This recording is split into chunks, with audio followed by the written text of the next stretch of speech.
மஞ்சள் குங்குமம் கலந்த ஆலிலையில் துயில் கொள்ளும் அழகு நீலமணி வண்ணனுக்கு ஜெயமங்கலம். புன்னகையுடன் துயில் கொள்ளும் அழகு தெய்வத்திற்கு சுபமங்கலம். செவ்விதழ்கள் கொண்டு புன்னகைத்து மகிழ்வதற்கு ஜெயமங்கலம். விழிகள் மூடிய நிலையில் திருக்காட்சி தந்தருள்வதற்கு சுபமங்கலம். பக்தர்களை எண்ணி ஆனந்த புன்னகையுடன் துயில் கொள்ளும் அழகு தெய்வத்திற்கு ஜெயமங்கலம்.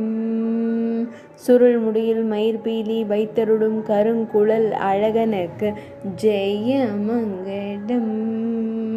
இடையினில் மஞ்சள் நிற பட்டாடை அணிந்தருள்வதற்கு சுபமங்கலம். திருமேனியில் பொன்னாபரணங்கள் அணிந்தருளும் பொன்னுண்ணி கண்ணனுக்கு சுபமங்கலம். ஆனந்தமாய் துயில் கொண்ட நிலையில் திருக்காட்சி தந்தருளும் அழகிய நீலமணி வண்ணனான அன்னை யசோதையின் இளஞ்சிங்கத்திற்கு சுபமங்கலம்.